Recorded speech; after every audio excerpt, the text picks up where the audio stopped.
We are live. Now we're live. It is the Audible Live each and every Thursday night right here, hanging out, our Google Hangout and our YouTube channel, as always brought to you by footballguys.com.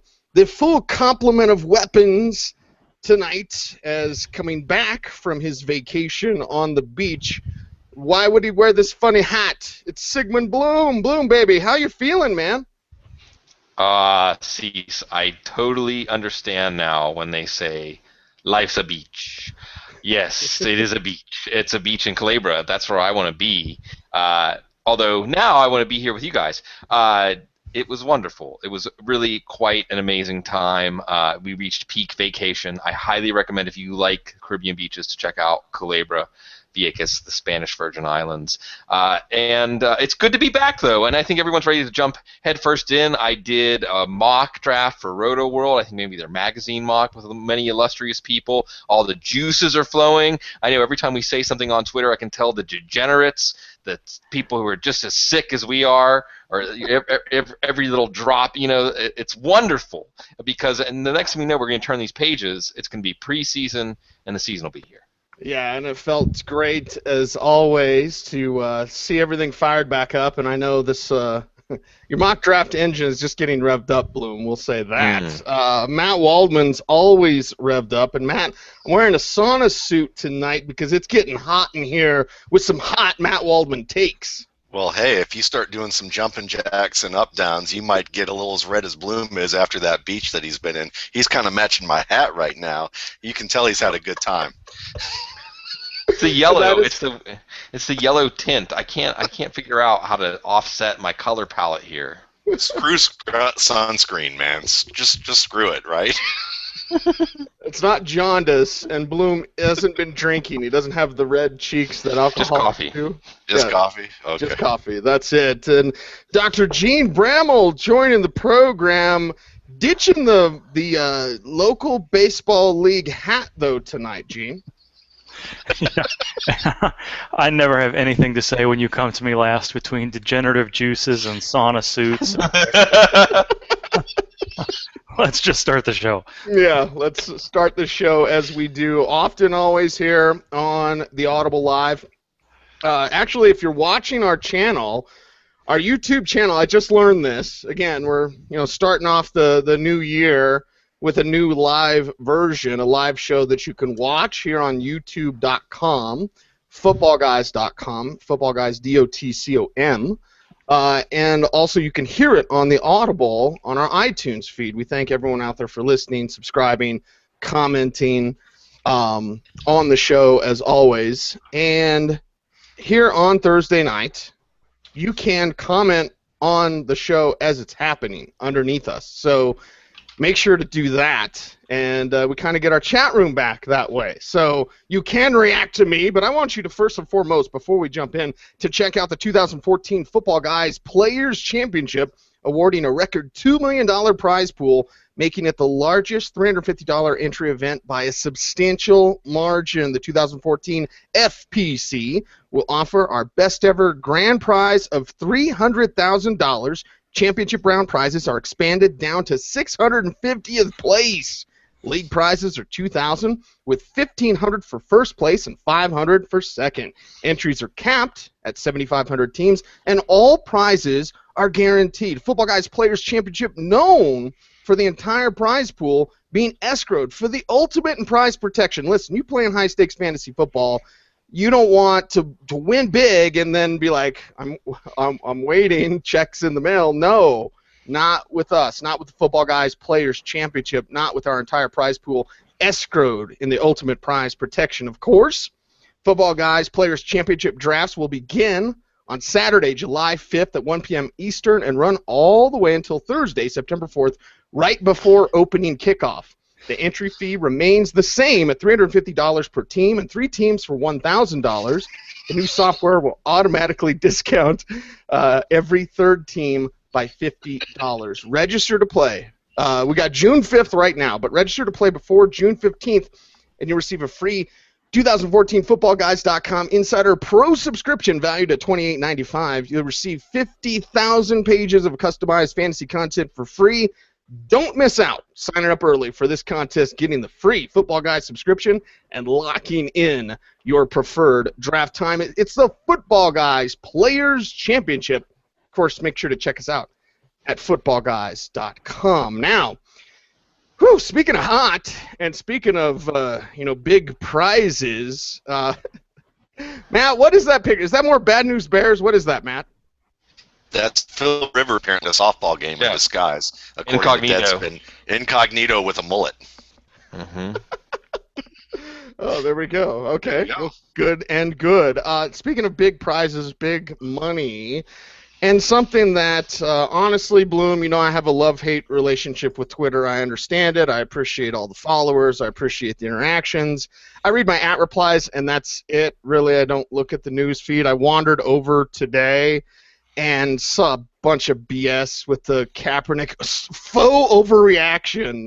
I have a stance, and I'm going to let everybody know. Faux overreaction on this Colin Kaepernick deal, when if you look at the exact, you always have to wait for the damn numbers, okay? In every single contract, I don't care who it is, I don't care if it's Eric Decker's new deal, I don't care if it's DeMarcus Ware's new deal, I don't care if it's Colin Kaepernick's new deal, wait. See the damn numbers before you spout off about how great or terrible and tragic and what are they thinking, all this guaranteed money. It's basically a year-to-year deal that guarantees only $13 million. Okay, Kaepernick knew this going in, which was a more faux overreaction when people hadn't heard that yet. I think Mike Freeman might have had it first, or Matt Miyako. But the point is this: Kaepernick didn't go into this blind, okay? And like, what?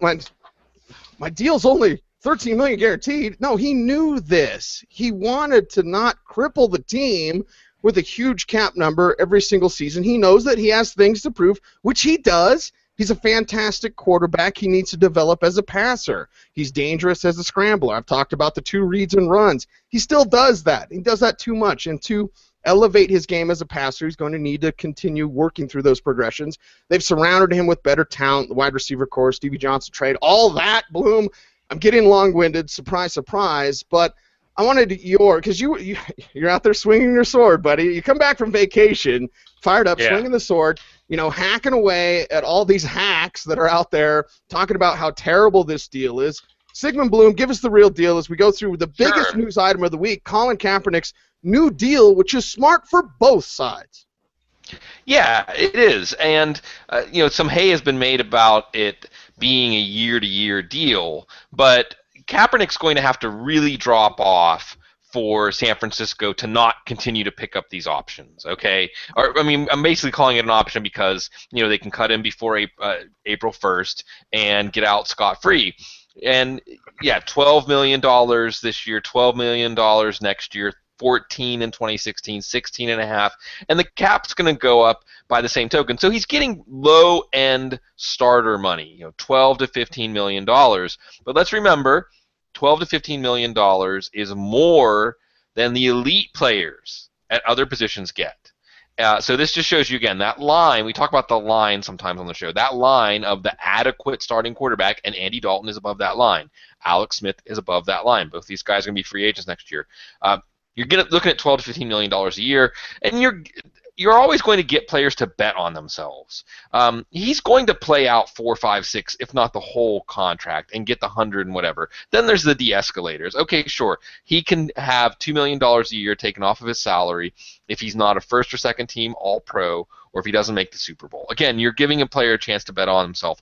He'll do that. I think part of what makes this one maybe a little bit different than some of these other ones, too, is that Kaepernick with Harbaugh and Roman, and I know it's been brought up that Harbaugh might not be there for the long term, but Kaepernick knows that with Harbaugh and Roman, they're going to get the most out of him. If Kaepernick were to go with the team that would just give him the most money, he might get more money immediately starting next year, but maybe his career trajectory would change. Obviously, being in this environment with these teammates, with these coaches, has allowed him to flourish and to continue to flourish.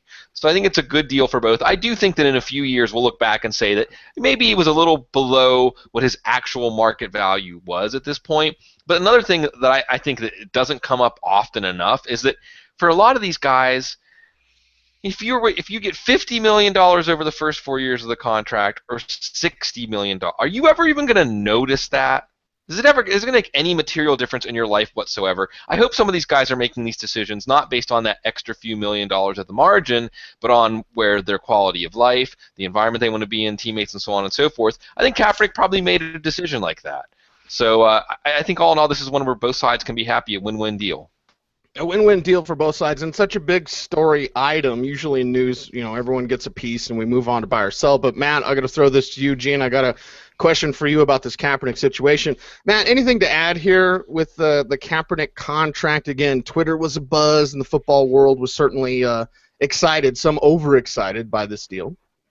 Yeah, somewhere. I mean, I just think that you have a quality starting quarterback, you pay the quality starting quarterback, and the way that people look at things in 140 characters and want to be the first to respond, the response does not equal the weight of the contract. So, I mean, the way that I look at this is that let's just see how this team plays and see how his trajectory continues to move upward if it does. And, I mean, certainly I think he's a quality player. I'm not I'm not a fan of certain things, but I think that's his game. I mean, his style of play isn't going to be, I'm going to win from the pocket. Not in the way that maybe Russell Wilson could evolve into winning from the pocket, or that Tom Brady wins from the pocket. But I think that Kaepernick can be good enough, and the team has pretty much bought that. I mean, I think we talked about this last week. When you look at the wide receivers that Kaepernick has in San Francisco, these guys can run routes, of course. I'm not saying they can't, but their specialty is boxing out defenders and winning the ball in the air. It's not about being surgically precise. It's about throwing it up and let's see if we can be more athletic than our defender to win the ball. Brandon Lloyd is even one of those guys. But Anquan Bolden, Steve Johnson, Quentin Patton, even Bruce Ellington. You look at these guys, it's like, let's see if we can out-leap the guy. Let's see if we can be faster than the guy, be a little stronger. And Michael Crabtree is certainly in that category as well. He's a very smooth route runner in terms of the way that receivers like to talk about him. But this isn't a precision passing game in the way that a lot of people might imagine. So, is that something that I would want for my team? No, not necessarily. But again, there's dozens of ways to win football games and to be very good, and Colin Kaepernick has been a good enough quarterback for them to be in the playoffs since he's been a starter, and for them to get to the championship game last year. If it's a winning formula and they like it, good for them. Make it happen.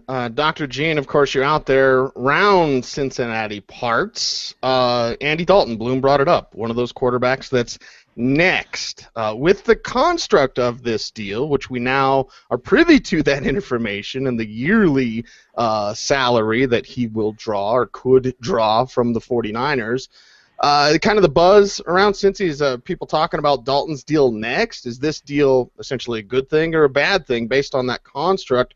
Your thoughts here for the next guy up, perhaps, in Andy Dalton.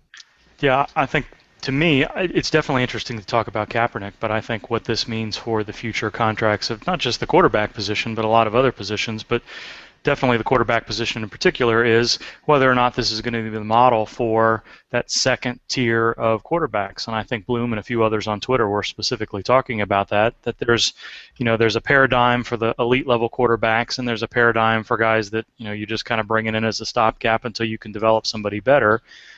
Clearly, Kaepernick is probably a little bit closer to the elite category than not, but what this means for guys like Andy Dalton is going to be really interesting, and it seems like this is something that Mike Brown would be interested in trying if he hadn't thought of it himself already.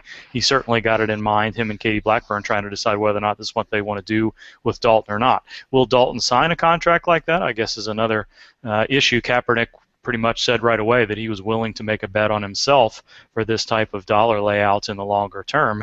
I don't know that Andy Dalton would do that. Yeah, and that's the big question mark is, where he's at, what he feels he has to prove. Bloom, back to you quickly. Yeah. Alex Smith, you brought him up. Smith is in a different part of his career than these other two that we've mentioned. Of course, both Kaepernick and Andy Dalton being those second-round picks, the pick that Kaepernick had was actually a Broncos pick that they traded to San Francisco to add the talented quarterback.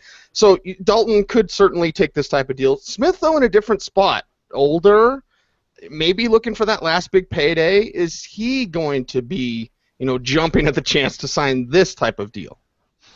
Well, I think that Smith might be the one with the most bargaining power on the open market because he has a skill set and an experience base that maybe would make a team feel a little more comfortable. Whereas Andy Dalton, you might argue, until we see him without Jay Gruden, we don't really know what we have there and how much has A.J. Green made him.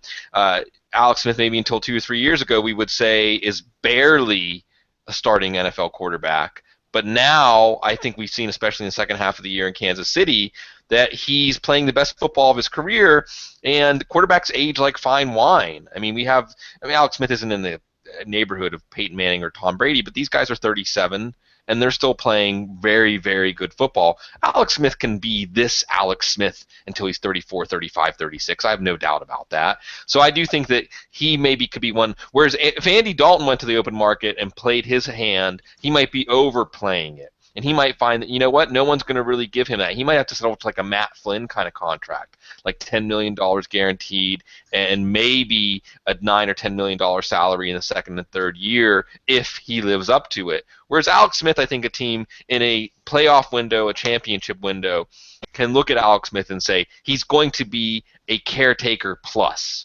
We're not going to end the playoffs and say, oh, we would have won that game just if we, Alex Smith was the problem. He hasn't been the problem, and he has bargaining power. I'll tell you what's the problem in Kansas City. They've got Dwayne Bowe and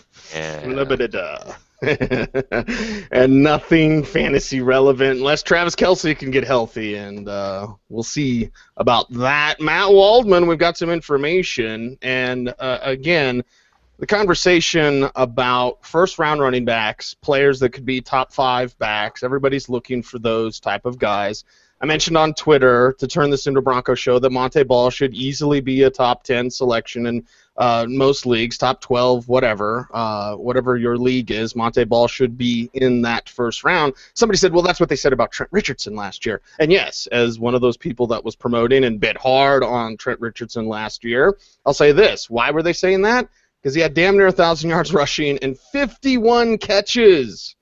PPR leagues, you love that. Now, Matt, tossing it to you, a latest news item from footballguys.com. And again, sign up for our free daily newsletter right to your inbox. Listen, you've got a life. We don't. We love football. We concentrate on football. We talk about football. We write about football. And you can keep up with the NFL and all these news items that other owners, they're out there. They're being slappies. They're missing stuff. You're not going to miss a thing with the footballguys.com free daily newsletter. And in said newsletter, Matt Waldman, earlier this week, Trent Richardson feeling good at OTAs, says he's feeling more fluid at OTAs, and he's added that timing has helped him better understand how the offense works. Now, last year the deal happens. He goes from Cleveland to Indianapolis. A lot of people fired up, Matt. That talent on Andrew Luck offense. Pep Hamilton will know how to smash it between the tackles, and Richardson looks lost, but in compare-contrast with a guy like Monte Ball, Monte took about half the year before the game slowed down for him, before he figured out the timing and the proper rhythm that you should run with. And yes, some of these guys have to be rhythm runners, and some of these guys just are rhythm runners, is what I call it, where you can't run up the backside of your offensive lineman too quickly. You have to be patient. You have to press the hole. You have to allow any sort of cutback lane to develop if it's there. But, feeling good at OTAs, that's kind of a, fluff story, Matt. But when I see the specific, the timing has helped him better understand how the offense works. Trent Richardson right now, and this happens in fantasy, guys get burned, okay? Everyone under the sun. And I think all of us had a great appreciation for what Trent Richardson could be, and he wasn't. And everybody's burned. He's running back 28 right now, 601 in 12-team PPR leagues.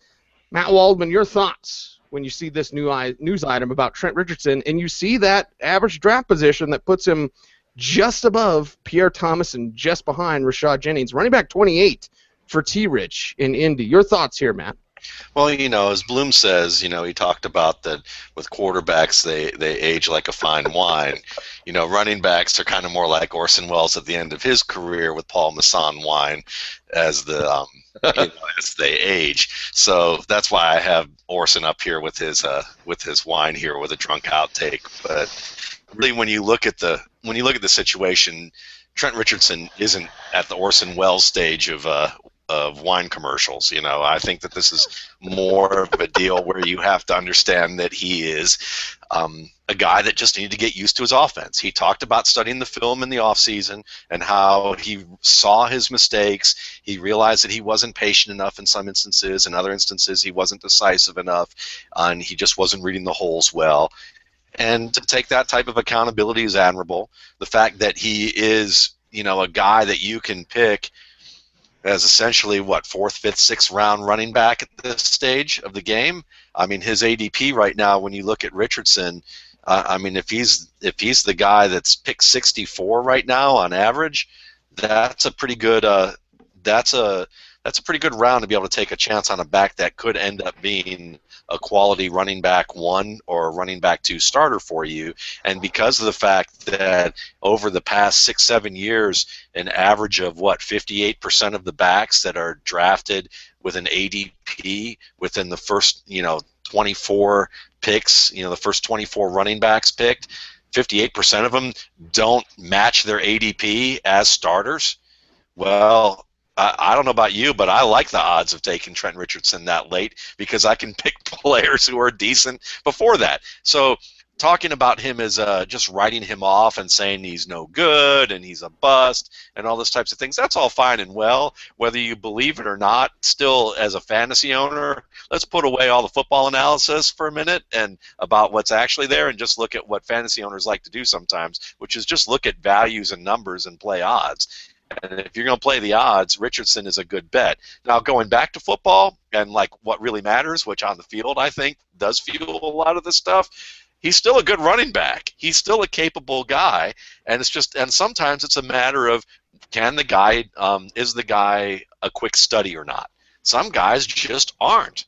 It doesn't mean they're not talented. It just means they're not quick mentally at the game in certain aspects. And we'll see. He's going to get another year. He's definitely worth it for fantasy owners to take a chance on at this rate, because if you fail, you didn't fail on one of your first 3 or 4 picks.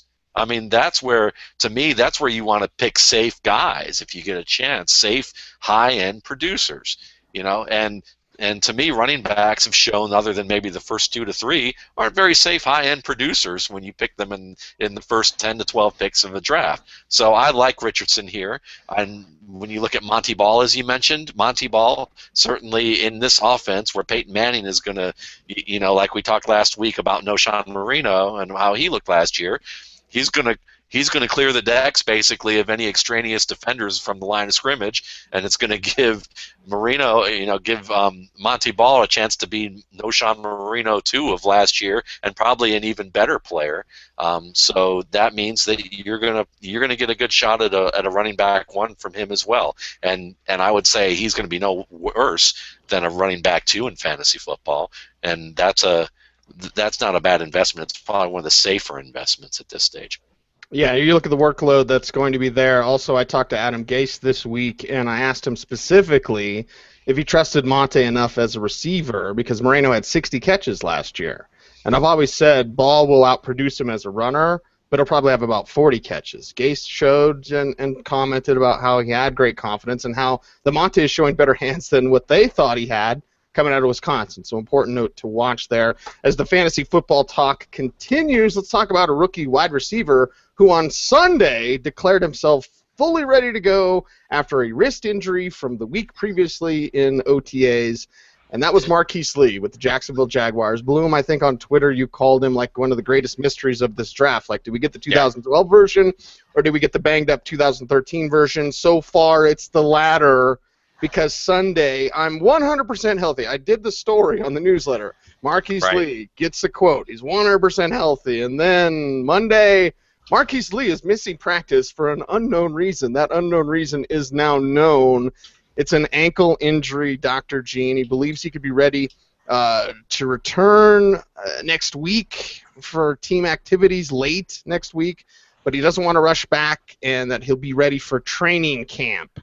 Now, this is a kid that could be competing with Ace Sanders. I think fully healthy, and if he plays up to his potential, could certainly beat Ace Sanders for that second spot opposite Cecil Shorts. They got Allen Robinson there as well, who's also banged up with a hammy injury. It's just isn't what we wanted to hear, Dr. Gene, about Marquise Lee. Talented player. Certainly Jacksonville could use some wide receiver punch with Justin Blackmon. We still don't know. Like, he's indefinitely suspended. We just don't know when he's going to be back, if ever. Sounds like the Jags are open to keeping him around and playing him if he is cleared to play again. And listen, for all the people, again, get off my lawn. I'm going to start that segment on the show. But for all the people on Twitter that were making fun of his alcoholic problems, like, those are real demons, people. And for me personally, I just want the kid to get better. Justin Blackmon, football doesn't even matter. I just want him to get over his demons that he had with his alcohol problem. So that's not something to make fun of. Anyway, old man rant over, Dr. Gene. The Marquise Lee injury update. What's the latest here? What are your thoughts? Again, we bring up the injury-prone thing all the time, but this isn't the way you wanted it to get started with Marquise Lee. Yeah, and I think that's the important thing to notice here. And the ankle injury doesn't seem to be a big deal. They're allowing him to do some work on the side. He's not on a walking boot. He's not on crutches. They're not immobilizing him and asking him to stay off it for any length of time. It doesn't seem like it's going to be a long-term injury. And for the most part, OTA practices aren't critical. However, for a team like Jacksonville, who needs wide receivers to step up, who have young guys like Allen Robinson and Marquise Lee that need to build up a little bit of chemistry and get used to the timing, be it with Blake Bortles or Chet Henne, whoever it's going to be, these practices are still important. They may not be fully padded practices, they may not be contact, but these reps are important for these guys.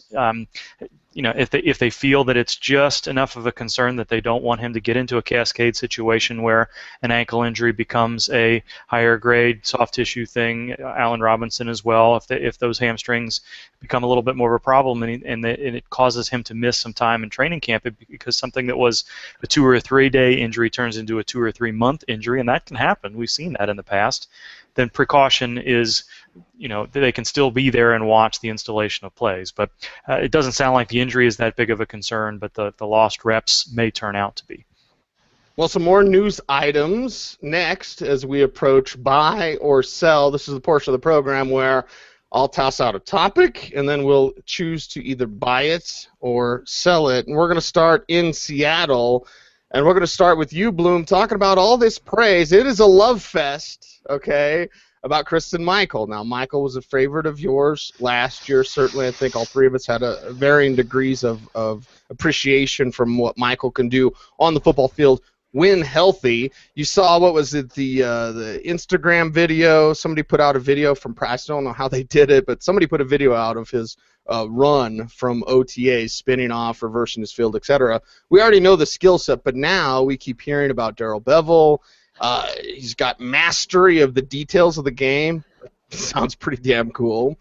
His blocking has improved. He showed a better understanding of the playbook, and there are a story recently, Terry Blunt from ESPN, with a story that's saying, hey, Darrell Bevel said it, the quote, "We are going to be a running back by committee. We really like what Kristen Michael is doing right now." Now, one side, Bloom, very excited. Kristen Michael, quality in that offense, could be the Lynch, the next guy in line. The other side is, well, Lynch isn't there at OTAs, and maybe getting around the age where things start to fall apart for running backs, contract situations, of course, always something that's lingering in the background here. And there are, and I'm not saying any of these reporters that have reported on this are shills for the team, essentially, but there are teams like to have certain questions asked. That's not a mystery that they'll, hey, can you ask about this today? That's not a mystery. So it seems like we're getting a lot of praise of Kristen Michael. How are fantasy owners supposed to read into this, Bloom? Well, I think the key is to not overreact on either side.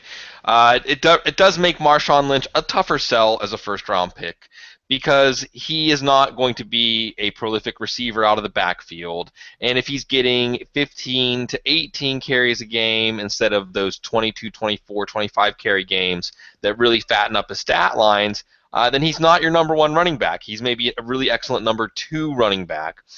Still, if people overreact and he starts to fall to the late second round or even mid-second round, still a very solid pick. I mean, the money they're paying him, and also he's not dropped off at all. His level of play, I mean, there's no sign of decline. Perhaps Seattle wants to see more of Michael, to see how ready he is to take over. And with I don't remember exactly what Lynch's number is next year, $8-9 million. If they want to move on from that, maybe they work Michael in more for that reason. I do think you'll see some overreaction on taking Michael higher.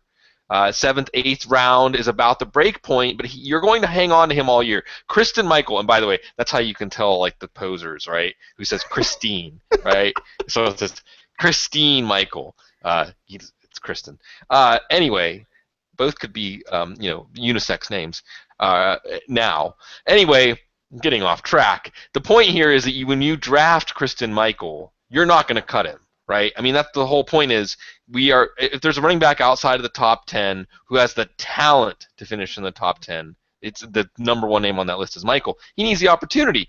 Can he get that opportunity with Lynch healthy? Because Lynch has been a very durable back, with the exception of the one game we brought up recently, the scratch, horrible Seattle-Cleveland game a few years ago. And here's the thing. They will run the ball a lot. Michael is talented enough, I think, to be a 10, 12 carry a game guy that you are happy to play as a flex.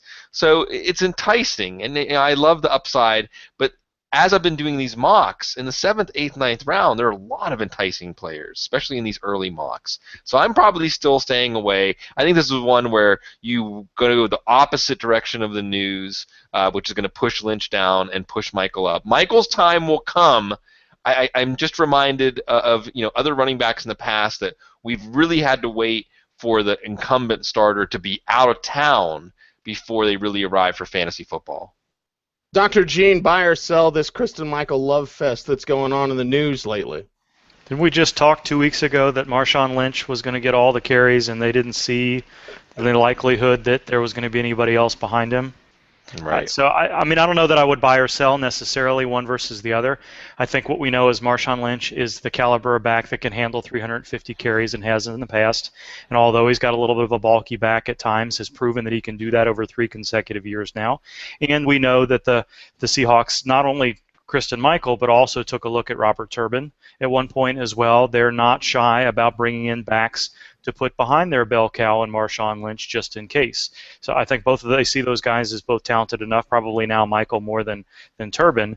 So Michael's a guy that could step in and take those carries. I don't know that we'll know until we see what happens during the season. I wouldn't bank on Lynch all of a sudden becoming 250 carry guy while Michael becomes a 125 to 175 carry. I don't think that's going to happen at all. But I think this is what you see this time of year. 2 weeks ago, the running back coach says Marshawn Lynch is absolutely not going to be in a committee. This week, we have the offensive coordinator saying something totally different. And maybe that's because they were surprised by what they saw in Michael and OTAs this week and last week. But more likely, it's just those guys talking in press conferences rather than anything that's going to tell us meaningfully what to expect come opening weekend. Well, and I'll spoil it for possible future Who's the Handcuffed article, but it's Michael. It's not Turbin. And we saw it at Utah State. We saw it within the season, and we also saw it within games at Utah State. He would wear down as the game went on. Look at his fourth quarter yards per carry. Watch the film. Watch how he gets tired and worn out. That happened in games. It happened during the season. Kristen Michael, you're a Seattle guy, Matt. Your Seahawks, committee or no? Buy or sell this Kristen Michael stuff? Mute button. All right, there we go.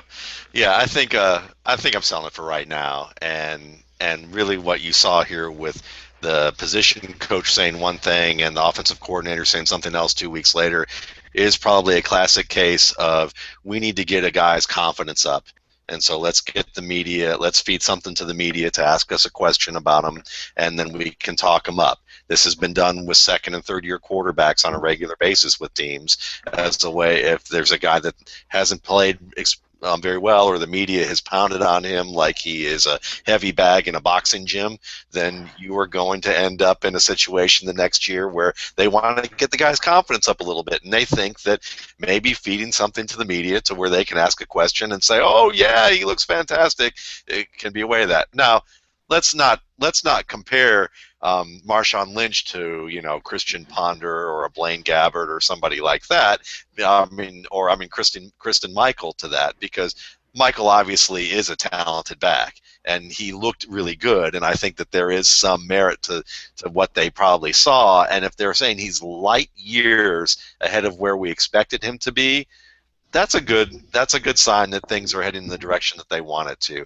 But then again, Marshawn Lynch last year had 18.8 touches per game as a ball carrier and about 2 touches a game as a receiver. So you're looking at, a little under 21 touches a game as a fantasy back. He was a top 5 back for the second year in a row, actually the third year in a row. Do you think that Marshawn Lynch, even if he ends up getting 15 or 16 touches a game, which puts him in the range of about, 1,200 yards if he averages a few more yards per carry than the somewhere in the 4.5 range or 4.7 range in terms of yards per carry. If he gets 1,200 yards, do you think really that they're going to take Marshawn Lynch out of the red zone for his carries and give that to Kristen Michael? Or do you think they're going to use Michael as the guy from 20 to 20 and hope that he can break a long one? And I think that's probably going to be the more likely use for the youngster at this point, and they'll save Marshawn Lynch for the red zone duty this year. So even if you see Michael get 75, 100, 125 carries this year, I doubt very seriously, unless Lynch is hurt, that it's going to rob Michael, or it's going to rob Lynch of touchdowns, other than maybe 3 or 4 because Michael breaks a long one for 30, 40, 50 yards. Yeah, Kristen Michael's current average draft position is running back 51 at 1204 in 12-team PPR leagues. But as Bloom said, there's some people getting a little crazy and taking him too soon. There's people now questioning, and I guess they questioned it before with his reality show, but again, with Eric Decker spending time away from football, we had to hear the faux overreaction about his commitment to the game. He's skipping OTAs for the Jets, having to learn the new system with his new team with the Jets so he can attend the Country Music Awards. And in a sign that I need to stop watching so much Digital Playground, when I commented on this, I initially typed in his wife's name, and I know I've met Jessie, but I typed it in as Jessie Jane, and I was like, wait a second, no, that's the porn star, not Jessie James, his country music singer star wife. Again, Dr. Gene, I'll throw this to you first. Do you question his commitment to football because he's not at voluntary OTAs? Instead, he's at the Country Music Awards, and he had a reality show, and he's not all about football? I don't care. I really don't. I mean, I don't know how you know whether or not this translates to what his work ethic is in the weight room, what his work ethic is in getting into the playbook. Just because he misses a couple of OTAs doesn't necessarily mean that he hasn't done the work outside of OTAs to stay up with his teammates. Again, I think that's something that we'll find out when times to come put the pads on for real, whether that's early on in training camp and we see him slip down the depth chart. It's nice that Rex Ryan gave him a vote of confidence instead of dumping him down meaninglessly, possibly to the third or fourth team on the depth chart. He defended him in the media. I think that's as good an indication as anything else that the team is behind him and doesn't see this as a big deal. Matt, no screen share of Jessie Jane? I'm just saying. Anyway. As he feverishly hits Google Images. Thoughts here, Matt? Yeah, be careful. So that would be the ultimate sorry Joe. Yeah. Matt, thoughts here? Decker commitment to football? Yes, no, maybe so. Look, if you were on Twitter today commenting and questioning Eric Decker's commitment to football, while you should be studying, paying attention in class or at work right now, instead you're on Twitter commenting about it, you might want to look in the mirror before you start talking about whether or not somebody's fully committed to their job while you're actually on Twitter commenting about it. So, I mean, to me, it's just ridiculous. He's a football player. It was voluntary. He wanted a day off to go do something. It was an event that included his family, or it was an event that was kind of cool to do, just like, I've seen executives skip out out of their workday to attend opening day of baseball, or people to go do stuff with their kids and their family or for their wife or whatever. It's no different than that. If you don't realize that, maybe you need to get a family and have a chance to see something different than that screen that just scrolls like a stock ticker but has no value. Buy or sell? Seems like everyone's selling this one, Bloom. Yeah, it's Johnny Manziel's fault. He's a bad influence on the NFL. He gets to go and, yeah, exactly. He gets to go and do that. Now everybody wants to do it. Now everybody wants to be seen. So this is what happens when you let people like him in the NFL. Disaster in the National Football League. And having been around Deck and his lovely wife, listen, there's zero. Porn star. I've yes, not that one. I've had to answer this before. The Broncos didn't bring him back because he's not committed to football, right? And Peyton doesn't like that. Peyton loved Eric Decker. Demarius loved Eric Decker. He was beloved within that locker room, beloved by his coaches, worked his ass off, so he does a reality show, which, by the way, wasn't actually filming during the season. So he has some stuff on the side. So he has a celebrity wife. It's not a big deal. Eric Decker, when it's time, he'll work his ass off. Now, will he be as productive? No. It's the offense. It's the quarterback situation. It's the fact they don't have a true number one wide receiver.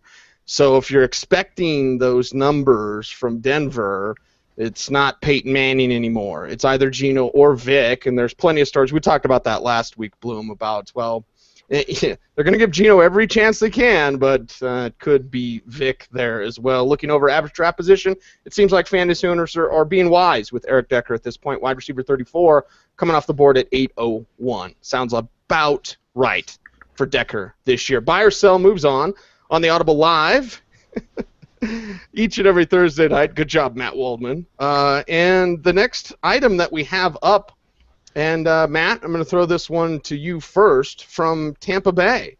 And, of course, Charles Sims goes to Tampa Bay. We look at that depth chart and you say, interesting, decent, nice pickup.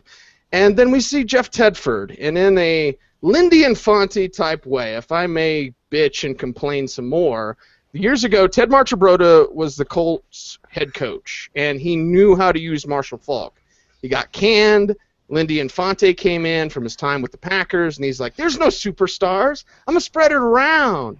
What was that, Crockett, the one running back that they had back then, Roosevelt Potts. Let's spread. Marshall Faulk doesn't need all these carries. Let's spread it around to Roosevelt Potts. Sorry, Joe, for that almost F-bomb, but the point is, these coaches come in and they're like, there's no stars, and Tedford's kind of doing the same thing. This is the feel that I got here. Get off my lawn, Jeff Tedford.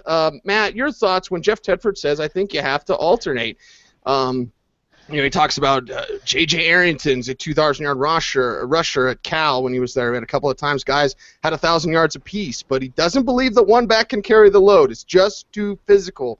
Doug Martin coming back from his injury woes last year, but Doug Martin is perfect all-purpose back to be your bell cow, to be a full-time back. And at this time, it seems like Charles Sims not only expect to have a larger role in the passing game, but maybe this is a committee, Matt Waldman, buy or sell, the Bucs potentially splitting carries, and maybe more of a split than people think. The Doug Martin owners are now going, damn, shut your mouth. We thought we had some. Doug Martin's ADP, by the way, is running back 9 at 205. What to watch here, Matt? Buy or sell this Tampa Bay, maybe using a couple of backs? Yeah, I'm buying it a little bit, but I'm not sure I'm going to buy the full hog there. I think it's one of those deals where you've got to say maybe it's maybe he drops to running back 2, Doug Martin does.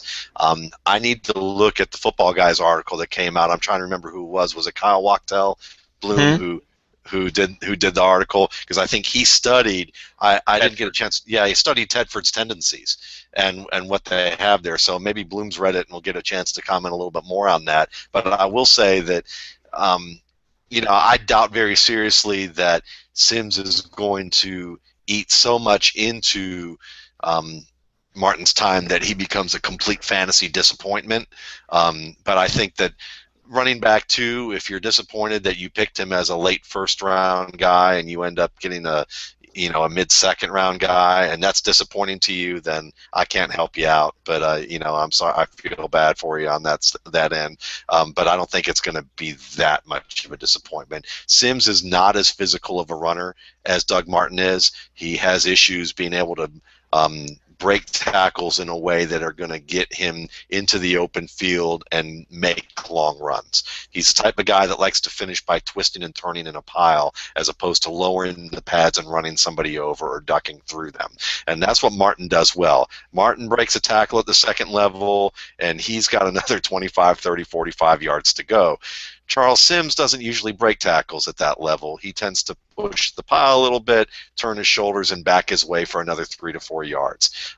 Now, get Sims in space as a screen receiver or a receiver out, where they put him one-on-one with a nice matchup on a swing route, bullet route, something like that to the flats. And he can get you a good 25, 30 yards. He's like a doubles hitter in baseball. That's kind of how you would probably look at it. Something like that. So whatever that is, yeah. But that's what they made the comparison to Kadeem Carey, is that he was a singles and doubles hitter. But I would say that he's kind of more of Sims is kind of a guy that can be a decent back for you, but he's no Doug Martin. And I think that what we'll see here is, maybe it'll get split to be 100, 250 carries in that type of way.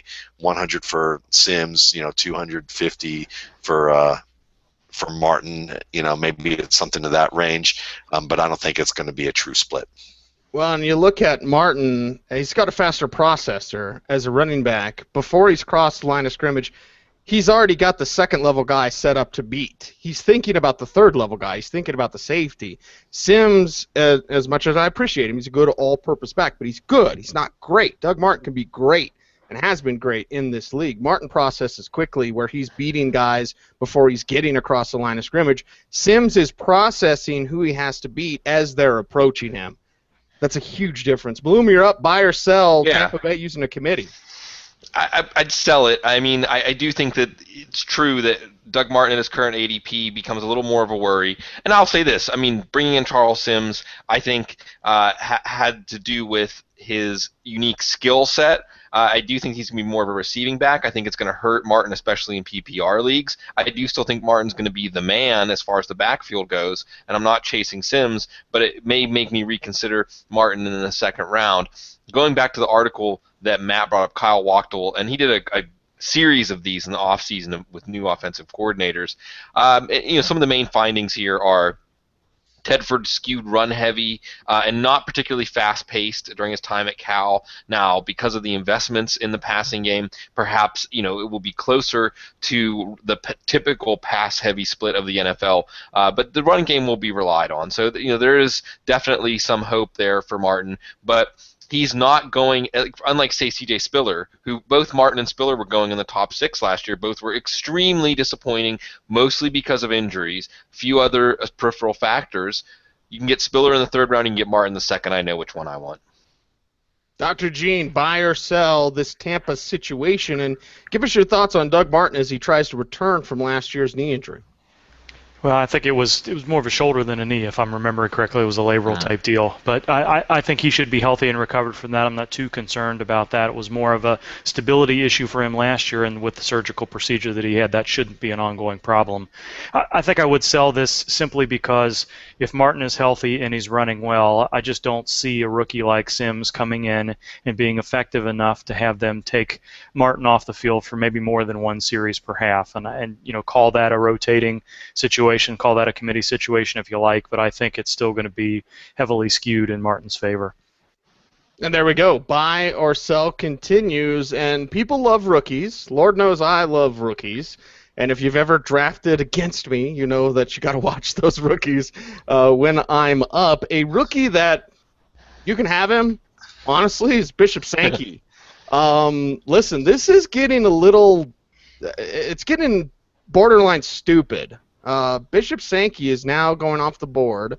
His current average draft position is running back 19 at 403, ahead of Ben Tate, ahead of Ryan Matthews, ahead of Ray Rice, ahead of Gerhard, ahead of Chris Johnson, ahead of Gore, ahead of Drake Bell. Should I continue? And I know everybody looks at that Tennessee situation. They say, well, Sean Green has tendencies to be a slappy. Hell, Sean Green ain't even healthy right now. You look at the Wiz. I love Ken Wisenhunt. Love him. And great appreciation for what he did last year and helping to recharge along with Mike McCoy, that Chargers offense, get jump-starting Ryan Matthews' career finally. But you get Sankey, and Bloom, I don't know how much you poured over my rookie review for running backs yesterday when I sent it to you, but Sankey can do a little bit of everything, but there's no wow factor. He's got terrible balance. Give him a shoulder, and this guy's like, woo, flies out of the way like you hit him with a car in GTA.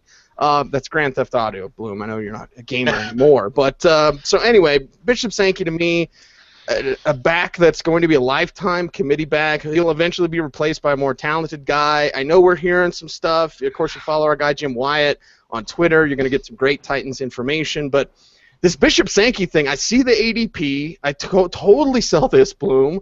I can't back it up. It's one of those rookie backs I'm just going to let you have. Bloom, your thoughts on this buy or sell? Sankey's, to my opinion, outrageous average draft position. I don't want to go as far as to say it's outrageous. I don't think I'm taking him where he's going, but I don't have him that far below that. I think you look at where Sankey's going and you look at running backs going right ahead of him in ADP, Spiller and Ellington. That's what I want in the late third round. But Sankey, and then, I don't want to launch into this larger discussion. I've touched on this a few times in recent shows on the couch. That running back can be a bit of a perplexing position, and I wonder if we're going to have Zook doing, some blitz pickup drills or something now. The other side of the equation here. But I look at this and I think we know that Sankey is an average talent. However, I don't think that Monty Ball, for instance, is that much better than Bishop Sankey. I think they're competent running backs. They're very competent. Now, a very competent running back in Peyton Manning's offense, remember Joseph Adai? Another very competent running back. They can flirt with top 5 numbers in a great offense. A very competent running back, Chester Taylor. They can have low running back 1, high running back 2 numbers. So I don't think that placing a late third, early fourth round pick on Sankey is necessarily going to be a bad move in hindsight. Now, do I think Sankey can do this, like you said, hold on to the job for 3, 4, 5 years? No. But just in this 1 year window, I do think that it's not uncalled for, but a few of the running backs going just before him are much, much better values. It's uncalled for. Dr. Gene, your thoughts of buy or sell Bishop Sankey's average draft position? I'm going to sell it simply because I think there's probably safer values, better values in the beginning of the fourth round. If the third pick in the fourth round is what you have to, on average, invest in a guy like Sankey, I don't think I'm paying that price. I like the depth chart. We've seen running backs without elite talent put up enough statistics to be a solid running back too. It happens every year. So the fact that he's kind of in that running back 20 range isn't all that unusual, but I think you can get running back 2 value a round or 2 later. Matt's upside down draft strategy has shown us that over the years, and I think that's going to be the case this year. There's no sense in paying a guy, unless you believe Sankey does have elite talent, paying an early fourth round price when you can get a better tier wide receiver, maybe a top tier tight end, or somebody else that falls a little bit further than that. I just don't think I'm paying that price for him. Matt Waldman, buy or sell the average draft position of Bishop Sankey? I'm selling it because my cat's camped out here ever since we started talking about teams with mediocre quarterbacks. So I think that really, when you look at a Bishop Sankey, here's the deal. If his ADP remains as a fourth round pick through August, I'd buy it. I'd buy it at that point. It means that it's probably a reflection of, well, actually it wouldn't be. That's why I guess I'm selling it, because in theory I would buy it because it would mean that his value hasn't changed much. The Titans are an okay team, and he's going to get a chance to start, and he's not a bad investment there. But if he's already as a fourth round pick in June, that means that he's probably going to be a second round pick by August if this continues, because that he's going to show something. He's going to be confirmed that he's a starter. Everyone's going to be excited. We're going to see articles trying to correlate how, running backs who were selected in early rounds, as rookies end up doing really well, and they throw those stats up on the wall and see if it sticks. So, and if that happens, then we're going to see lots of articles about that, and that's all fine and well. Ability-wise, Sankey, I disagree with Bloom about Sankey being on the par of Joseph Adai, Chester Taylor, and Monty Ball. I think all those guys, I actually like Adai a little bit better than all those guys mentioned, but I definitely have to say, it's not like he was an amazing back. But I do see Monty Ball and Chester Taylor very similarly in terms of the types of skill sets that they have. They can be good low-end running back ones in a strong offense where everything's, they have really good surrounding talent around them, good all-purpose backs. Bishop Sankey shows me hints of those things, but I agree with you completely, Cecil, that his balance isn't good, that he gets confused about how to use all of his talents together when it comes to certain types of running schemes. Now, I think the Titans scheme is going to be good enough that he will probably be able to integrate those skills because they'll probably use more gap-style blocking, and he won't have as many choices that he has to try and process through. He's going to have probably one choice, and he's going to know well how to set that up. He did that pretty well at Washington when they ran gap style. When they ran zone style and he had a few options, he seemed to get confused, and that's when he really looked horrible. Like it didn't look like the same back to me in those situations. So long term, I would sell this. I would not want him in a dynasty league unless he just dropped to the place where I would want to draft him, which is the 10th running back off the board, or maybe a little bit, maybe earlier than that. I got to look at the post draft and where I had it, but. I don't think he's worth the value that people are having here, and his value certainly isn't going to stay steady. If it doesn't, if his ADP does stay steady in redraft leagues, that means that there's another threat in the mix who is likely to get enough playing time that people are worried about. And even then, why do I want him compared to somebody like, say, Michael Floyd, who was going off the board almost 7 picks later, and I could get him instead, and who's having like a heck of a preseason at this point. I'd rather take a chance on Trenton Richardson.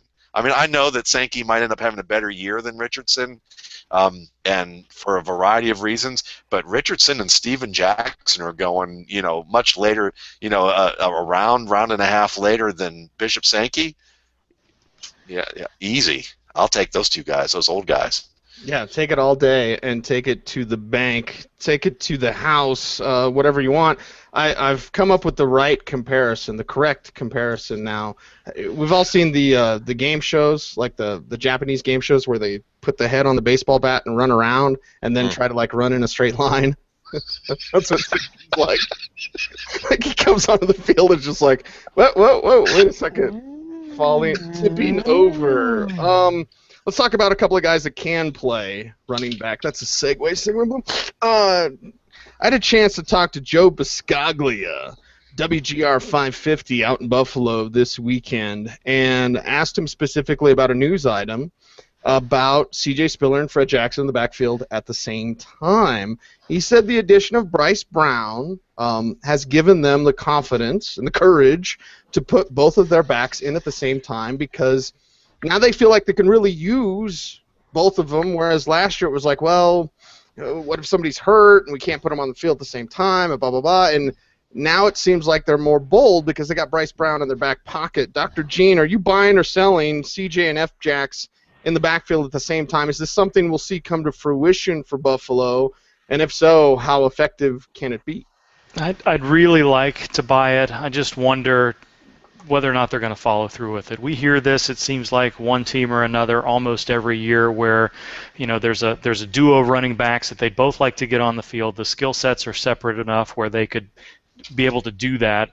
But I don't know that we see it actually come to fruition that often, where those guys are on the field together the vast majority of the time. And I think that's because it just doesn't seem to work out that way. For whatever reason, the playbook and the game plan just doesn't fit. I would like to think that I think this is a good situation because Spiller is a guy that you can motion out of the backfield. He's a different type of skill set. Fred Jackson is a little bit more of a straight-ahead runner in a lot of situations. I think it could work.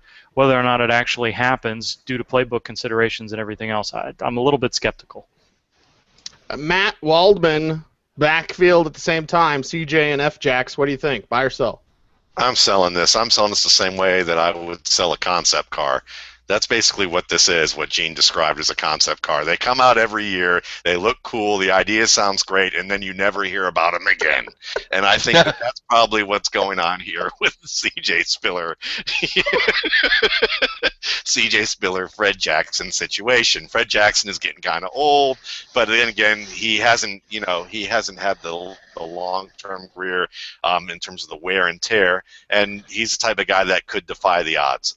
And C.J. Spiller, I mean, I don't know. I certainly a great talent. Can he stay healthy enough to be a factor every week? I mean, I know that he hasn't missed a lot of games, but since his college career, he's been banged on even from the likes of John Gruden saying, are you going to be that type of guy that, that gets hurt and tweaks something in the game and misses a few series? Are you going to be that guy? And so far, yeah, C.J. Spiller's been that guy. I mean, he's been that guy, and he hasn't always been consistent with his ability to make plays. So, maybe it's a possibility that there's in theory, I think they would like to have two guys that they can split time with. But I think really more than anything, it's just a way of probably saying we're going to give Fred Jackson enough opportunities so that when C.J. Spiller tweaks an ankle that we actually have him warmed up and ready to go. Sigmund Bloom, buy or sell. Yeah. This is one of the reasons why you got to watch the show in addition to listening on the Audible. I urge you to go to youtube.com/footballguys.com, footballguys, DOTCOM, and watch the show so you can see that fabulous BMW concept car. Yeah. Your thoughts here? And again, it's like, well, we've kind of heard this, but is it going to happen? You've got to ask Joe if they have concept boats at the boat shows. Maybe this is more of a concept boat. I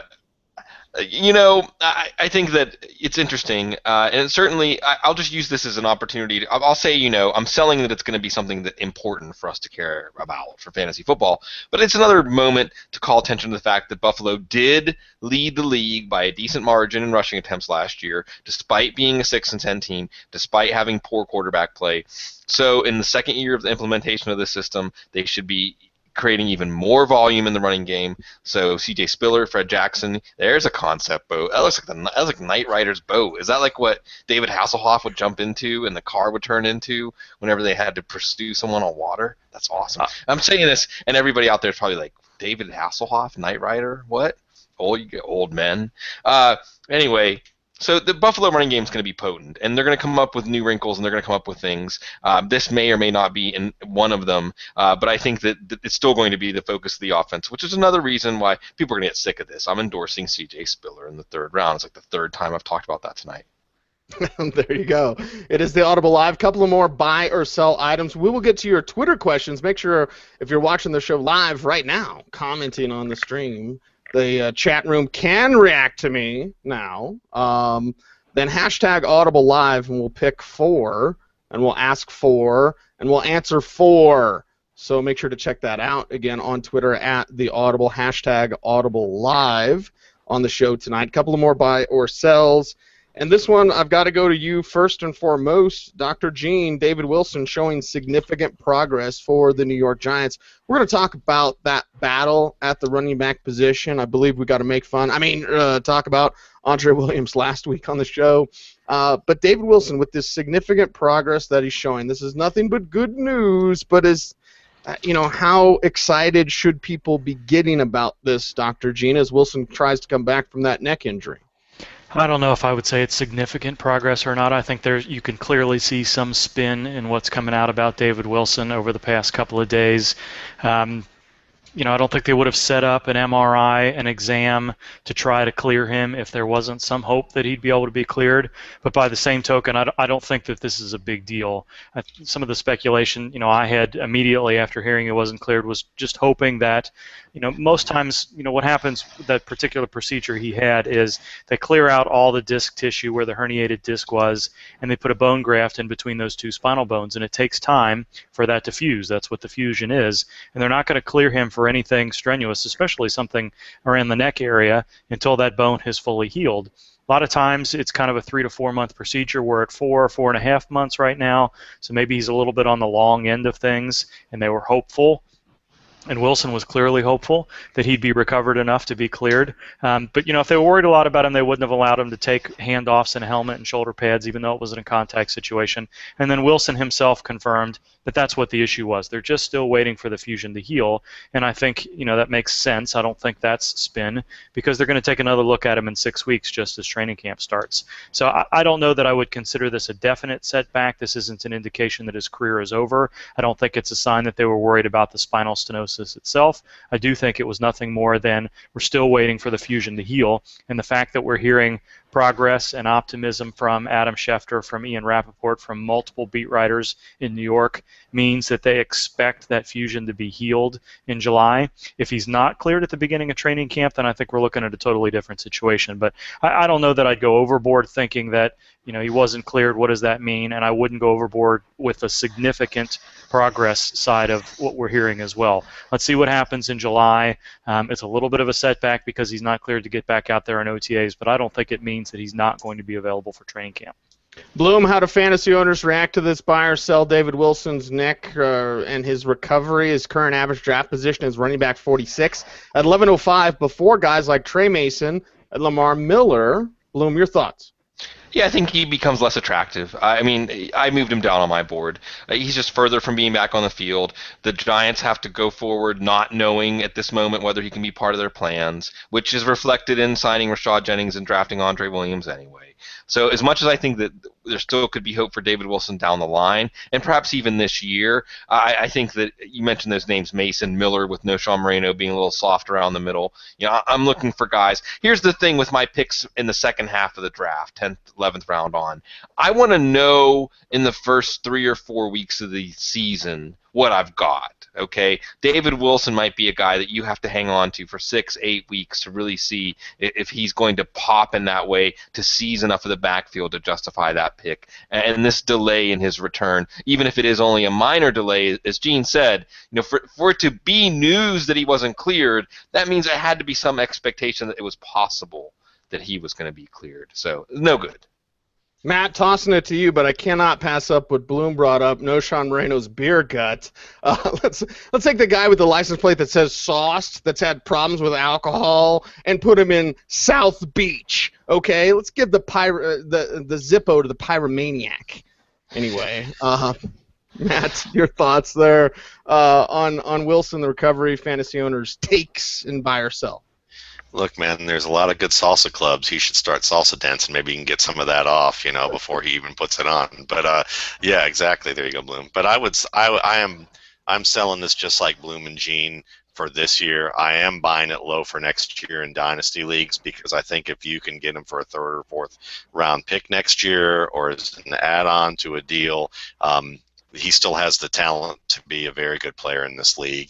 And at what you usually get in the 3rd or 4th round of a lot of dynasty league drafts, it's worth the opportunity to wait and see. Buy or sell concludes with an interesting item. And Bloom, I'm going to throw it to you on this one first. We've got a couple of news items from Texans head coach Bill O'Brien. Now, it's way too early to determine whether or not O'Brien's going to make it at the pro level. And everyone's going to look at the Patriots' history of coaches that have tried, in your Romeos, in your Josh McDaniels, in your Charlie Weisses. It's Belichick and Brady. Okay, there's your fantastic New England combination. It's Belichick and Brady. And I don't think it works without one or t'other. There's my countryside coming out, Bloom. So it's wait and see on Bill O'Brien. I'm not just immediately proclaim him the next great thing because he was with the Patriots. That doesn't matter. We get these news items that come out and says Arian Foster's going to fill the Kevin Falk role. okay, he should do much more than that. He will, obviously. It's just it's kind of an interesting headline, I guess, because Aaron Foster can be so much more. You also hear head coach Bill O'Brien say that Andre Brown is a first and second down running back, not a third down back. Then you look at that roster and you say, okay, Alfred Blue, you're my boy Blue. Not really. It's an LSU back that I don't get down with, Alfred Blue. Interesting system. But the point is this, Dennis Johnson there, Jonathan Grimes, A.J. Kareem still kicking around.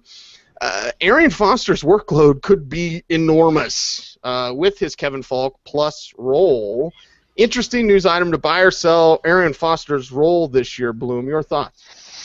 Yeah, I think that he can be, going into the season, the guy. I mean, I think they expect him to carry the whole load in the backfield, and certainly the opportunity is there. But as we've talked about, and we'll continue to flesh this out, the Houston offense might not be exciting. Foster has a number of injuries mounting over the last few years, a workload that indicates that maybe his body might be breaking down. And in a draft where you only get 3 picks in the first 3 rounds, to rely on those when there are potentially safer. Now, granted, there are some other sort of risk-reward picks in the second round like that. Someone like Zach Stacy. We've already talked about Doug Martin. But I'm looking at those running backs going in the second round. If DeMarco Murray falls into the second round, I'm snatching him up. Alfred Morris is another guy. Giovanni Bernard. These running backs with some questions. And meanwhile, you can get wide receivers in the second round like Brandon Marshall, Jordy Nelson, Antonio Brown. I'm probably in PPR leagues just avoiding all of these guys because the questions are too large. And what's the payoff? How good can Arian Foster really be in this Texans offense this year? I don't know that the reward justifies the risk. How good can he be with those quarterbacks and defenses just going, yeah, we'll play single coverage on the outside. We'll bring both safeties up. We'll play 8 in the box, and we'll just make Ryan Fitzpatrick or Tom Savage or whoever in the hell is going to be their quarterback beat us. Gene, let's toss this one to you and talking about Arian Foster, thinking about that workload and buying or selling the fact can he hold up to said workload? Well, I think it's a good sign that he's already been cleared to fully participate in OTAs after the back surgery that he had toward the end of last year. I'm pretty encouraged by that. And as you mentioned, the guys on the depth chart, you don't necessarily expect to come in and fill any of those roles. I don't think I'd, call it the Kevin Falk role, whatever. I just think that means he's going to be present on third downs and passing downs, and I think that's a good thing. That's where he's been in the past. Maybe a little bit less wear and tear because he left early last season is going to be good for him. I think it's a really good sign. It would have been worrisome to me if he wasn't back by training camp, so seeing him ready to go 6 to 8 weeks sooner than that can only be a good thing. Matt, here's an old school comparison for you, and I won't butcher the name this week, but saying that Arian Foster's going to play the Kevin Falk role is akin to saying Walter Payton's going to play the Darren Lewis role. Matt, your thoughts, and remembering the old small Texas A&M runner, Darren Lewis. But point is this, are you buying or selling this Foster role this year, Matt? I'm selling what the way the headline is. Let's read a little story, why don't we? Arian Foster told us, this is NFL.com. Story time with Yes, Matt Waldman. bedtime story time. All right, Arian Foster told us a couple of weeks ago that the Houston Texans plan to utilize him out of the backfield more in 2014. In the past, Bill O'Brien's offense has generally subbed in a third down back with more passing game acumen. However, the first-year coach said Tuesday that Foster has the skills of pass-catching backs like Kevin Falk and Danny Woodhead. Quote, the most important thing to do is to make sure that you look at the player's skill set and figure out how, that's the whole boring BS part. Let's go ahead and skip that. Quote, what we do is we have a back, for instance, that is a 3-down back like Arian is, a guy that can play on first, second, and third down when you're finding ways to incorporate him into the passing game and the running game, and it really works out well for our offense. In the past, we had guys like Falk and Woodhead in this offense that have filled these types of roles. Now it looks like definitely Arian will be able to do that and more. So, yeah. Maybe people heard Kevin Falk and Danny Woodhead and thought, oh, he's going to be a third down back. Let's go ahead and drop him down in our ADP. Yeah, sometimes it's good to actually read the story. So there you go. Can you say, I'm your Aunt Beasley, come give me a hug? No. All right, ladies and gentlemen, we're going to wrap up the show tonight, the Audible Live here, footballguys.com. Make sure you check out our Football Guys free daily newsletter. Make sure you check out our Football Guys Players Championship. If you love high-stakes fantasy football, then you're going to love the FPC, the Football Guys Players Championship. And we will get back to match game. I know I've had a lot of emails about that. People love the match game. They love making whoopee when Dr. Gene holds up that card. But, Bloom, I'm going to let you kick off our Twitter questions tonight. Hashtag Audible Live, and you can throw out your questions. We're going to pick one for someone else in the quaternary here. And we're going to go around. Bloom, I'll start with you. Pick a question for one of us and ask away, my friend. Sure. And see, someone I go to you because, as you mentioned, covering the rookie running backs, covering all things running backs related. The question is from Anthony Browner. And, folks, if you tweet us with the hashtag Audible Live, you may get your question answered, like Anthony Browner, who's one of our biggest fans for sure. I always love hearing from him. Go Vikes 0910. Any Saints running back worth owning? And see, so I'm going to put a little bit of a point and just give us some latest ADP here. Pierre Thomas in the 7th, Kyrie Robinson in the 8th, 9th, Mark Ingram a little bit lower, Ingram going in the 13th right now. So with those ADPs, any Saints running back worth owning? Yeah, Pierre Thomas to me, and we'll assume PPR leagues, okay? And I'll assume that's the data you were looking at, Bloom. But Pierre Thomas to me is always someone that is undervalued, at least in the drafts that I participate in. People seem to forget about him.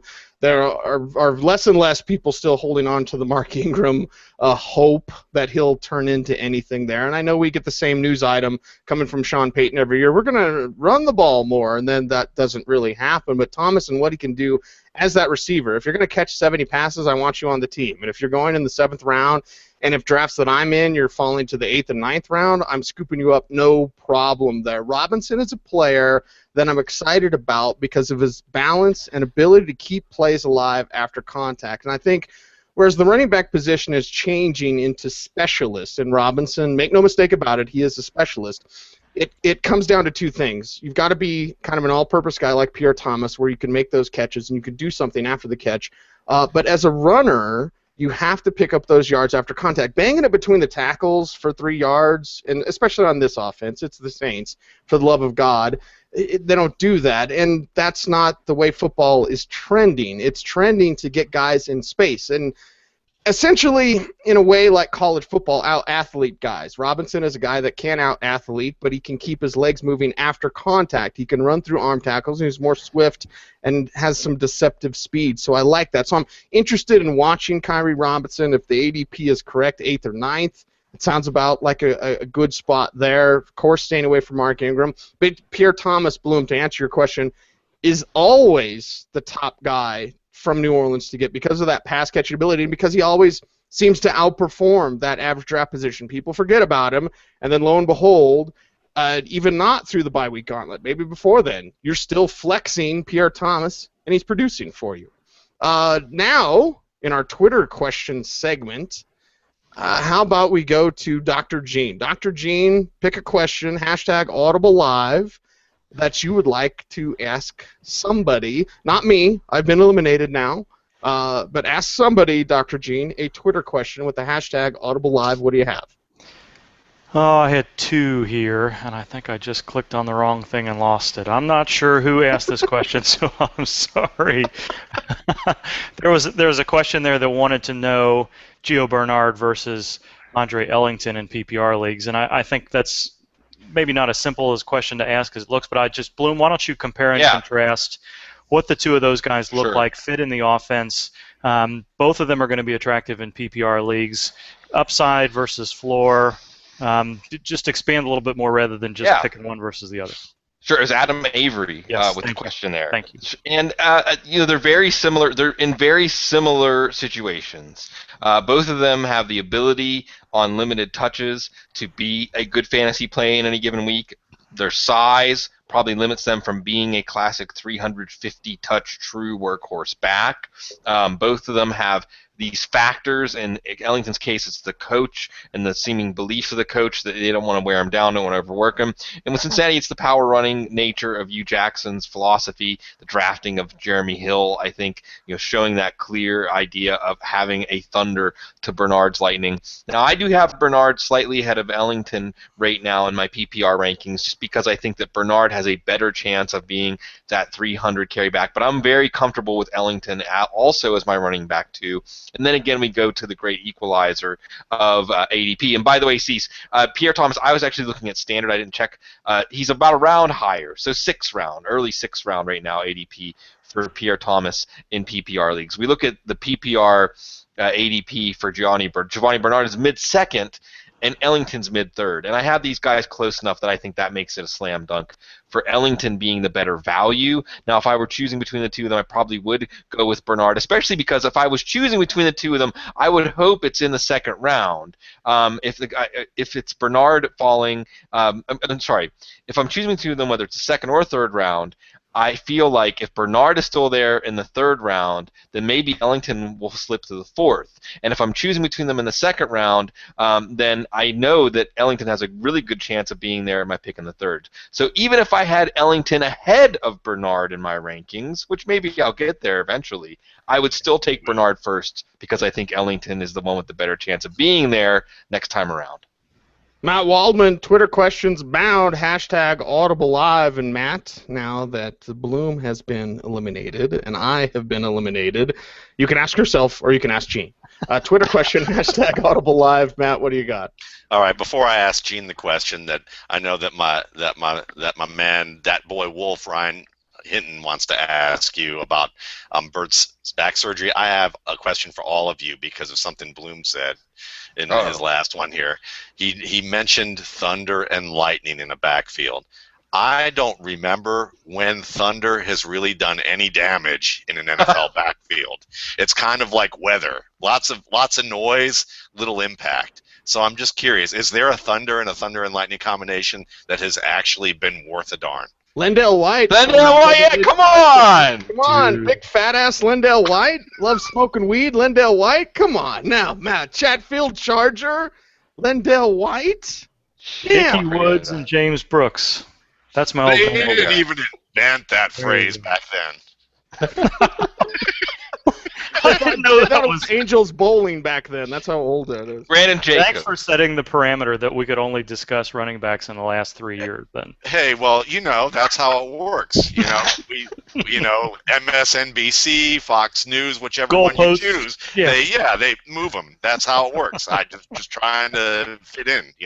Actually, what Ryan wants to know, Gene, is can you give your thoughts on Bird's back surgery? no. There's your answer. Not for you, Walden. No. What No, about Ryan? I think we're seeing more and more players address back injuries in the offseason. Now, it's a little bit unusual that it's happened this late in the offseason, but again, there's almost a deadline for these guys. For every with every surgery, you know about when the length of rehab is going to be. And for these type of back surgeries, it's probably a discectomy like we've seen so many guys have, where he wouldn't have had the procedure during the season. They probably would have tried to temporize with cortisone shots and physical therapy and that sort of stuff. That's probably what's going on here. So to get it taken care of in such a way that it's not likely to flare up on him at all during the season is probably smart. Maybe he was trying to do some of those other temporizing measures so that they wouldn't get to this point. He's probably going to be right up against training camp. He might start on the PUP list as training camp starts, but barring a setback in his recovery process, I think he's likely to be ready to go sometime during training camp. And there we go. Twitter questions wrap up, and I've got one for Matt Waldman as we go hashtag Audible Live. And, of course, Joe chimes in. This is at Joey Jits. And he says, Matt, are you okay starting out Graham Payton near the 1-2 turn? Half-point PPR, 6-point passing touchdowns. Graham and Payton, you take two of the elites right off the top at the turn. Let's say this is 12-team. Matt, your thoughts. Are you okay with that? Yeah, I love that. I'd take that, and then in rounds 3 and 4 at the 3-4 turn, you get your choice of, let's see, I don't know, Alshon Jeffrey, Antonio Brown, Jordy Nelson. I like, you can get those three guys. Maybe if you got to go a little bit lower and look at somebody like Keenan Allen or Pierre Garçon, I'd say that's a pretty good starting lineup to begin with. And then you wrap that up, in the 5th through 10th rounds. You pick, 4 or 5 running backs, and you have a really high-scoring team. While and probably ended up with 2 guys who are going to be starting end running backs for you, and you're going to have lots of depth at wide receiver most likely, and probably the most high-performing quarterback in the league and highest fantasy scorer in your league this year, and you'll be able to build on whatever depth that you lack at running back if you missed on some of those mid-round picks. So to me, that's right up my alley of upside-down drafting. And there you go. There you have it. Matt Waldman, of course, author of the Rookie Scouting Portfolio. You can check him out at footballguys.com. And, of course, you can check out the Rookie Scouting Portfolio at mattwaldman.com and mattwaldmanrsp.com. Follow him on Twitter at Matt Waldman. Matt, final thoughts tonight. Final thoughts. I don't really have too many. It's been a long day, my friend. It's been a long day. I'm too angry to probably want to talk about what my real thoughts are. Ooh. Wow. But it's been fun here. I'll say that. I really appreciate everybody here. It does make the day a little bit lighter, and we have a great crew of folks who write in and give emails and just talk about how much they appreciate what we do, and I am very thankful for that. There you go. Dr. Gene was a little bit irritated earlier. Yeah, now I'm sorry I was playfully poking the Matt Waldman bear there. So that's a big deal. Dr. Gene, your final thoughts on tonight's show. That's my final thought right there. Matt Waldman is good people, and I'm sorry he's had a bad day. There you go. And, hey, sometimes it's all about relaxing and having a couple of laughs and enjoying great fantasy football talk and fantasy football advice. And of course, you can follow Dr. Gene on Twitter at Gene Bramall. And thank you for your Von Miller quote, Dr. Gene. By the way, Sigmund Bloom, you're back from vacation. Although I think you have a concert coming up on Thursday night. But you're back for now, and we Next love week. having you. I know. Your thoughts. 2 weeks. In 2 weeks, Spanish Gold is the name of the band. Some of you that have been watching other sporting events will know, hey, in Texas, it's hard to find a good AC person. So sometimes that can help you out. And it helped out at least one championship. Well, team playing for a championship. So I think it's just really funny as I sit here in a house that cannot get cooler than 75 degrees to hear about what's going on in San Antonio tonight. And there we go. We've had a baseball reference. We've had a basketball reference. And I'll throw out a comic book reference as I wrap up tonight's show. I just did that picture today. So make sure to stay tuned. Gravis Time of No Time coming out next week, fellas. I will be accomplishing a dream that I've been waiting for 20 years. Congratulations. That's awesome. And I'll be talking about that, of course. And thanks for following all of us. You can follow Bloom on Twitter, at Sigmund Bloom. You can follow me, at Cecil Lammy. Gene, at Gene Bramall. Matt, at Matt Waldman. We keep it simple. We love talking about football, and we dig the fact that so many of you enjoy it. So, for the fantastic Dr. Gene Bramall, the great Matt Waldman, and the lovely and glorious Sigmund Bloom. Bloom, great having you back, baby. I'm Cecil Lammy saying thanks for watching, thanks for listening, thanks for checking out footballguys.com, and as always, stay tuned and stay frosty.